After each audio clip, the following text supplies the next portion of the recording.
지난밤 나이아가라 폭포가 선사한 웅장함은 밤새 저를 충격과 공포 속에 몰아넣었습니다.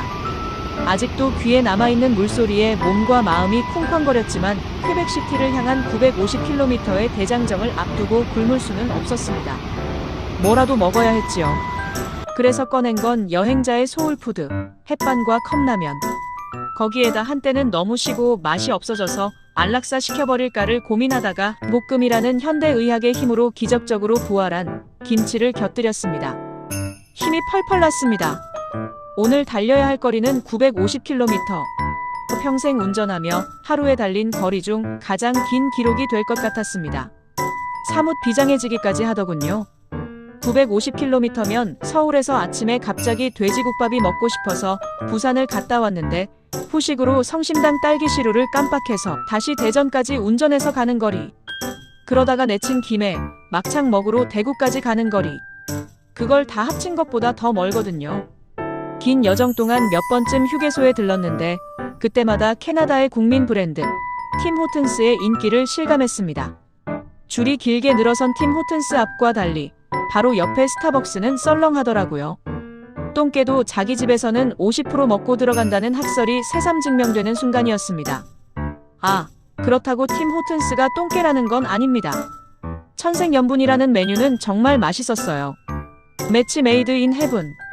이 포스터를 보고 주문한 거거든요. 이게 하늘에서 맺어준 인연이란 뜻이니 우리말 천생연분 딱 그대로잖아요.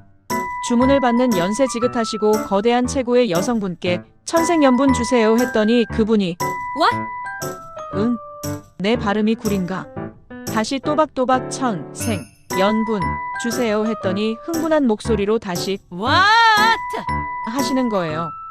화를 내신 것 같기도 해서 잔뜩 쫄아서 그 포스터를 가리켰더니 그분이 빵 터지셔서 한참을 웃더라고요. 커스타드 크루아상과 아이스 베리라떼 요거 두 개를 같이 먹으면 천생연분처럼 같이 어울리고 맛있다는 거지. 그게 제가 생각했던 메뉴 이름이 아니었던 거예요. 그것도 모르고 그분한테 천생연분이라며 자꾸 들이댔으니 그분은 성희롱으로 경찰을 부를까도 생각했다는군요. 우리는 세트 메뉴에 이름을 붙이잖아요. 특히 한정식당 가면 수라, 산해, 진미 이런 거 다 있잖아요. 그런데 미국이나 유럽 같은 서양에서는 대체로 세트 메뉴를 번호로 부르더라고요. 콤보 1, 콤보 2 이런 식으로 말이죠. 이런 해프닝 한 방이면 긴 여정의 피로함도 싹 사라지지요. 운전은 길어도 창밖 풍경이 위로가 되어 주었습니다. 토론토에서 퀘벡시티로 향하는 401번 고속도로는 그야말로 메이플 로드라 불릴만 했습니다. 파란 하늘 아래 저 멀리 붉고 노랗게 물든 단풍이 보이는데 앞에 보이는 벌판에는 동글동글한 호박들이 늦가을 멋진 풍경에 크게 이바지하고 있었고요.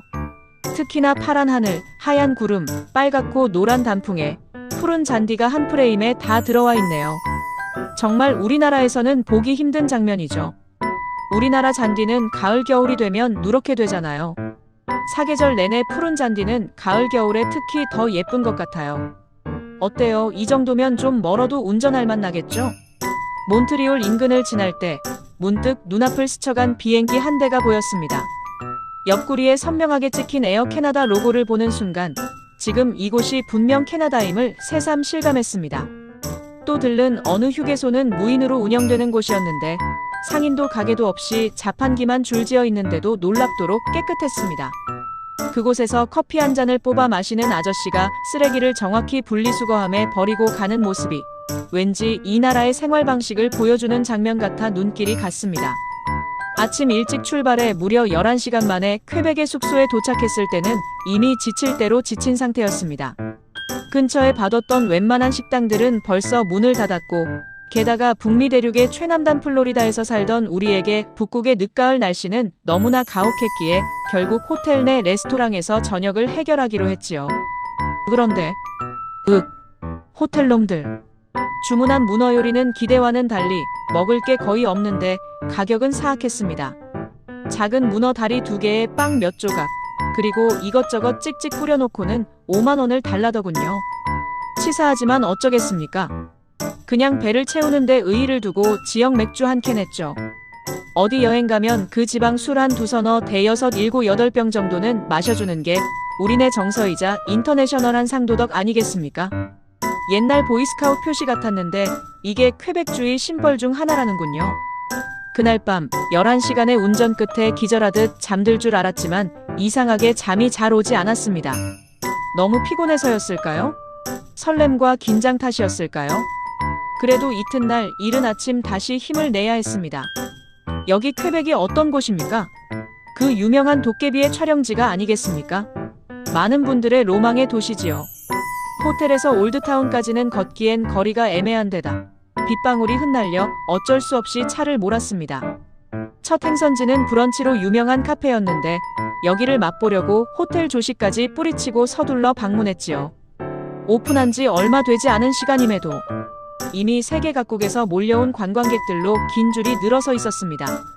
간신히 자리를 잡아 주문한 빵과 크림버섯 스프, 그리고 오래 기다린 게 억울해서 나중에 간식으로라도 먹겠다며 충동 구매한 마카롱은 예상대로 가격이 사악했지만 맛을 보니 어느 정도는 수긍할 만했습니다. 거리를 걷다 보니 목 부러지는 계단이라는 독특한 이름의 명소가 나타났습니다. 뭔가 프랑스틱한 해악과 잔인함이 묻어나는 듯한 이름 같았어요. 홍익인간의 우리 한민족 같았으면 기껏해야 다리 몽댕이 부러지는 계단 정도로 지었을 텐데 말이죠. 계단을 따라 이어진 골목에는 예쁜 가게와 카페가 빼곡하게 자리에 있어 눈길을 잡아당깁니다. 잠시 들른 노트르담 빅토리 성당은 경건한 마음으로 숨을 고르고 가기에 좋은 곳이었습니다. 이어서 찾아간 크리스마스 용품 전문점은 계절과 상관없이 1년 내내 문을 여는 곳이었습니다. 도깨비 촬영지로 대박난 뒤부터는 여기 퀘벡시티의 핫플이 되었다고 해요. 어떤 때는 정말 발 디딜 틈이 없을 정도로 사람들이 몰려들더군요.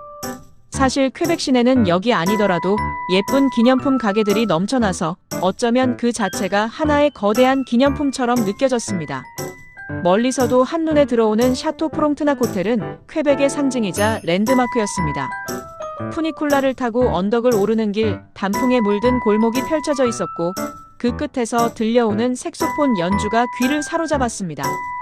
드라마 속 음악을 연주하는 거리 악사였는데 비교적 익숙한 곡을 이것저것 연주하다가 한국 관광객이다 싶으면 곧바로 레퍼토리를 도깨비 OST 뷰티풀 라이프로 바꾸는 노련함에 경외심조차 생기며 팁을 아니 줄 수가 없었어요.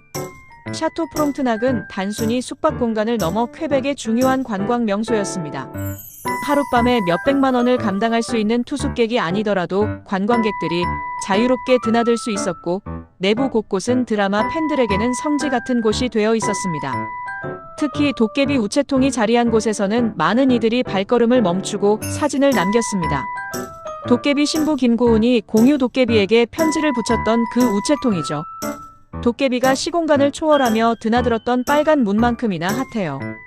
호텔 앞 데크길에 서면 세인트 로렌스 강이 시원하게 펼쳐지는데 그 강 건너로 끝 모를 정도로 이어진 단풍 군락은 정말 이 세상의 경치가 아닌 것 같았어요. 이 데크길이 끝날 즈음에 드디어 만나보는 뒤풀행 테라스. 바로 도깨비 언덕입니다. 많은 사람들이 도깨비의 한 장면을 재현하려는 듯한 포즈로 사진을 찍고 있었는데요. 그런데 저 호텔 뒤로 펼쳐진 불그스름한 산 능선이 보이세요? 저게 다 단풍입니다. 가까이서 보면 또렷하게 빨간 단풍 이파리 한 장 한 장이 예쁘겠지만 저 면적을 가늠할 수 없는 단풍 군락 속에서 한방 눈 오는 날 강아지처럼 뛰놀고 싶었답니다. 배가 고파질 무렵 찾은 곳은 이름부터 독특한 미친 돼지라는 식당이었습니다. 아, 정말 이 동네 사람들 장면 감각 독특합니다. 목 부러지는 계단에 미친 돼지라니. 아, 그러고 보니 얼마 전부터 우리나라에서도 뭐 맛있는 거 멋진 거 보면 미쳤다고 하지요. 역시 위 아더 월드입니다. 이곳의 대표 메뉴는 메이플 시럽을 곁들인 돼지갈비였는데 한국식 갈비와는 뭔가 다른 매력이 있었습니다. 달달한 양념에 푹 절여 구워낸 고기는 긴 하루를 마무리하기에 더없이 든든한 한 끼였습니다. 아마 겨울에 왔다면 전혀 다른 풍경과 경험을 만났을지도 모릅니다. 퀘벡의 겨울이 볼거리, 즐길 거리 많기로 유명하잖아요. 하지만 이번 여행의 목적은 단풍이었으니 이미 충분히 만족스러웠습니다.